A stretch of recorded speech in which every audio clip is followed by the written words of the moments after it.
गर्ने अखिल नेपाल महिला सङ्घ क्रान्तिकारी सम्पर्क समन्वय प्रदेश र यसको कार्यक्रमका अध्यक्ष तथा सहभागी सबै कमरेडहरू, सबभन्दा पहिला तपाईहरूले नयाँ वर्ष आउँदै गरेको नयाँ वर्षका सन्दर्भमा एउटा क्यालेन्डर प्रकाशन गरेर त्यसको विमोचन गर्ने सन्दर्भमा समन्वय प्रदेशका कमरेडहरूलाई बोलाएर हामीलाई आमन्त्रण गरेर जो कार्यक्रम राख्नुभयो तपाईहरूलाई धन्यवाद भन्न चाहन्छु।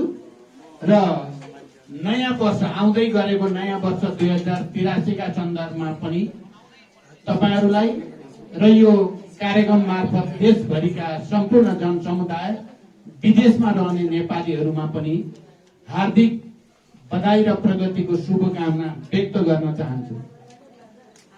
भन्नुपर्ने कुरा हाम्रो सहसंयोजक कमरेडले धेरै भनिसक्नुभयो। समयको अहिले चाहिँ हामीलाई दबाव पनि छ। म अर्को ठाउँमा एउटा विशेष कार्यक्रममा पुग्नु पर्ने बेला हुन लागि पनि सकेको छ। त्यसकारण मैले धेरै प्रशिक्षण गर्न सक्ने अवस्था अहिले छैन। मैले भनिहाले, भन्नुपर्ने कुरा कमरेड माधव कुमार नेपालले राखि नै सक्नु भएको छ। अहिले हामी देशमा भर्खरै सम्पन्न भएको निर्वाचन, जसलाई हामीले सामान्य अवस्थाको निर्वाचन होइन, एउटा विशेष परिस्थिति र अलि असामान्य र असाधारण परिस्थितिको निर्वाचनका रूपमा व्याख्या गरेका थियौं। त्यो निर्वाचन सम्पन्न भएको छ र हामी अहिले त्यसको धेरै कोणबाट समीक्षाको प्रक्रियामा छौं। यस्तो परिणाम के कति कारणले आइपुग्यो भन्ने कुराको एउटै मात्रै पक्ष छैन, धेरै पक्षहरू छन्। त्यसका राष्ट्रिय आयामहरू छन्, अन्तर्राष्ट्रिय आयामहरू छन्, विज्ञान प्रविधिको प्रयोगको पक्ष पनि छ, अरू धेरै धेरै कुराहरू पनि छन्। त्यसको बारेमा हामीले अलि सविस्तार नै समीक्षा गर्ने र त्यसबाट एउटा समुचित निष्कर्ष निकालेर अगाडिको लागि हामीले कार्ययोजना बनाउने प्रक्रियामा छौं। तपाईहरुको यो कार्यक्रम अलिकति ढिलो हुनुको कारण पनि हामी त्यो बैठक चलिरहेकै थियो र त्यसलाई एउटा ठाउँमा हामीले पुर्याउनु पर्ने थियो। त्यसो गर्दा अलिकति ढिलो भयो। तपाईहरुलाई पक्कै पनि अप्ठ्यारो भयो भन्ने हामीलाई पनि महसुस भएको छ। फेरि पनि यो कार्यक्रम पनि सम्पन्न हुँदैछ। हामीले यो पटक चाहिँ एकीकरणको प्रक्रियालाई पनि केही दिनभित्र देशैभरि सबै प्रदेशमा पनि जिल्ला र स्थानीय तहसम्म पनि सम्पन्न गर्ने अनि त्यसपछि जनवर्गीय संगठन र विभागहरूको पनि एकीकरणको प्रक्रियालाई औपचारिक ढंगले टुङ्ग्याउने, त्यसपछि हामी क्रमशः तलबाट सम्मेलनहरू हुँदै महाधिवेशनसम्म पुग्ने। किनकि हामीले एकीकरण प्रक्रिया अगाडि बढाउँदै गर्दा हामीले 6 महिनाभित्र महाधिवेशन गर्ने भन्ने एउटा प्रतिबद्धता हामीले व्यक्त गरेका थियौं र त्यसै अनुसार हामी यो बैठकमा पनि हामी महाधिवेशनको मिति र महाधिवेशनको प्रक्रिया बारे पनि हामी छलफल गर्दैछौं र सबै जनवर्गीय संगठनको एकताको कुरा पनि हामी टुङ्ग्याउँदैछौं। र तपाईहरुले अहिले अब एकीकरण भएर यो कार्यक्रम गर्न पाएको भए अझ राम्रो हुन्थ्यो, तर एकीकरणको काम नसकिँदै नयाँ वर्ष आइ नै हाल्यो। तपाईहरुले पहल कदमी लिइहाल्नु भएछ, तपाईहरुलाई धन्यवाद। एकीकरण पछि नै अलि विस्तारपूर्वक हाम्रा प्रशिक्षण र अरू कार्यक्रमहरू गरौँला।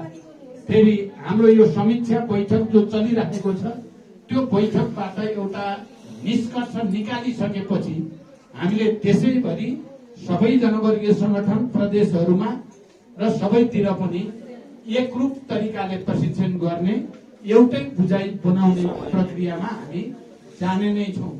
त्यति बेला हामी अलि विस्तारपूर्वक सैद्धान्तिक राजनैतिक प्रशिक्षणहरू अब हामी कसरी जाने भन्ने कार्यभारको बारेमा पनि हामी विस्तारपूर्वक राख्नेछौं। मैले अहिले धेरै भन्नु छैन। हामीले सोचेको भन्दा अलि फरक ढंगले निर्वाचन परिणाम त आएको छ। त्यसको समग्र समीक्षामा पनि हामी लागेकै छौं। तर हाम्रो लागि अहिले कमरेड माधव कुमार नेपाल म हिजो आन्दोलनको बेलामा निरङ्कुश राजतन्त्रका विरुद्ध आन्दोलनको बेलामा अनि संविधान सभा र संघीय लोकतान्त्रिक गणतन्त्र स्थापित गर्ने प्रक्रियामा हामीले सँगै सङ्घर्ष र धेरै मेहनत गरेर देशलाई एउटा युगीन परिवर्तनतिर लान हामी सफल भएकै हो। मैले विगतमा पनि भन्ने गर्थे यो संसदीय निर्वाचन प्रतिनिधि सभाको निर्वाचनमा कहिले कुनै पार्टीले धेरै भोट ल्याउने, कहिले कुनै पार्टीले धेरै भोट ल्याउने त हुने गरेकै छ। तपाईँ हामी शान्ति प्रक्रियामै आएपछि पनि 64 मा त्यति बेलाको नेकपा माओवादी एक्लैले बहुमत ल्याएको थियो, त्यो ठुलो कुरा भएको थियो। पछि 74 मा हामीले नेपाल कम्युनिस्ट पार्टी नेकपा भन्ने बनाउँदा अहिले राष्ट्रिय स्वतन्त्र पार्टीले ल्याए जस्तै 2/3 को नजिकै पुगेका थियौँ हामी पनि। अस्ति भर्खरै त हो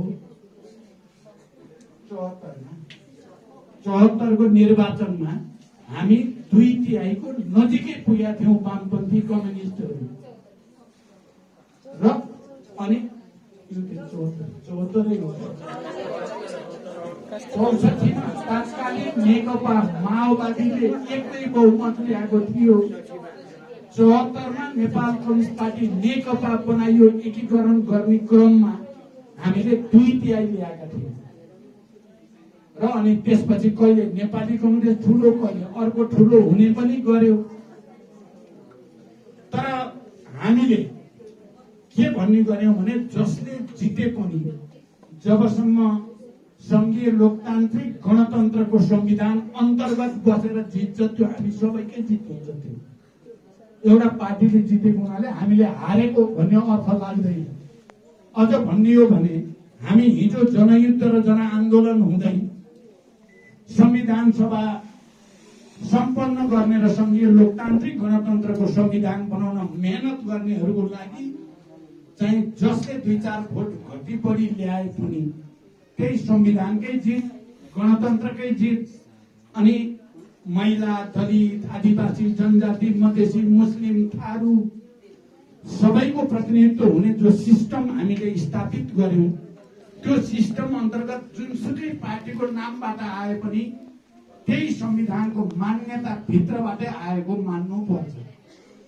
तर पनि हामीले के भनेका छौं भने यदि यो संविधान भित्र रहेर सरकारले, अहिले राष्ट्रिय स्वतन्त्र पार्टीको सरकार छ, रचनात्मक र सकारात्मक राम्रो काम गर्दा हामी त्यसलाई सकारात्मकै ढंगले हेर्छौं। तर संविधानमाथि छेडखान हुन थाल्यो, नेपाल राष्ट्रको राष्ट्रिय हितमाथि कतैबाट आँच आउन थाल्यो, यस जनताले पाएका हक अधिकार खोज्ने जस्ता गतिविधि हुन थाले भने हामी चाहिँ त्यसको फेरि सदन भित्र पनि सडकबाट पनि त्यसको प्रतिवाद गर्छौं। हामीले यो कुरा बडो प्रष्टसँग सुरुदेखि नै भनिआएका छौं। अहिले विद्यार्थीहरूको हक अधिकार बारे या कर्मचारी ट्रेड युनियनको अधिकार बारे सरकारले प्रश्न उठाउन खोजेको छ, हामीले सतर्क हुन भनिराखेका छौं। अहिले जनताले लामो सङ्घर्ष, ठूलो त्याग र बलिदान गरेर प्राप्त भएका अधिकारहरू, जनवर्गका अधिकारमाथि कुनै किसिमको छेडखानी नगरियोस्। अझ त्यसमाथि संविधान संशोधनका पनि कुरा चलेका छन्। संविधान संशोधनका हामी विरोधी त छैनौं, तर त्यो संशोधन महिलाहरूको अधिकार थप्नको लागि हुन पर्यो, जनतालाई अधिकार थप्नको लागि हुन पर्यो, खोज्नलाई होइन। संघीयतालाई अझ बलियो बनाउनको लागि हुन पर्यो, त्यसलाई कमजोर पार्नको लागि होइन। त्यो हुँदा हाम्रो सकारात्मकै भूमिका र सहयोग हुन्छ भन्ने कुरा पनि हामीले भनेका छौं। त्यसकारण हामी कोही चिन्तित हुनुपर्ने छैन। हामीले फेरि एकचोटि आफ्नो पनि आत्मसमीक्षा गरौं, हाम्रा पनि कहाँ पुगेन, के कमी भए भन्ने कुराको पनि समीक्षा गरेर जनतामा जाने र संगठन दह्रो गर्यौं भने हामी कोही चिन्तित हुनु पर्दैन। अर्को पटक फेरि परिस्थिति हामी 74 तिर लान पनि सकिन्छ, 64 तिर लान पनि सकिन्छ, 84, 87 तिर लान पनि सकिन्छ। त्यसकारण तर हामीले गम्भीर रूपले आत्मसमीक्षा गर्ने र जनताको बीचमा संगठनलाई बलियो बनाउन हामी अब पार्टी पुनर्गठन महाधिवेशन गर्ने बलियो संगठन बनाउनेतिर अनि सबै हिजो 12 बुँदे समझदारी हुँदै संविधान सभासम्म संघीय लोकतान्त्रिक गणतन्त्रको संविधान बनाउने सबै शक्तिहरूसँग पनि हातेमालो गर्दै अगाडि जानुपर्ने आवश्यकता बारे पनि हामीले सोचिराखेका छौँ र हामी त्यसबारे विभिन्न पक्षसँग विभिन्न रूपमा छलफल प्रारम्भ पनि भएको छ। तपाईँ महिला कमरेडहरूले पनि विभिन्न महिला मोर्चाहरूसँग अहिले भर्खरै यहाँ कमलाजीले भन्नुभयो भने सबै महिला सङ्गठनहरूसँग नै कुराकानी हुँदैछ। संयुक्त बैठक बसेर अहिलेको परिस्थितिबारे साझा धारणा बनाउने र सबैलाई एकताबद्ध गर्ने कोसिस पनि भइराखेको छ। तपाईँहरूले पनि बल गर्नु होला। सम्पर्क समन्वय प्रदेश भन्दा यसको देशभरि सम्पर्क समन्वय र नेटवर्क हुने गर्छ। तपाईँहरूले लिने निर्णय र गर्ने गतिविधिको प्रभाव देशभरिको महिला आन्दोलनमा पनि प्रत्यक्ष रूपले पर्छ। त्यसकारण तपाईँहरूले पनि यतापट्टि विशेष पहल कदमी लिनुहोला। पार्टी केन्द्रको तर्फबाट तपाईँहरू सबैलाई नयाँ वर्षको उपलक्ष्यमा यो क्यालेन्डर प्रकाशन गर्नु भएकोमा धन्यवाद भन्दै फेरि एकचोटि शुभकामना भन्दै बिदा हुन्छु। धन्यवाद।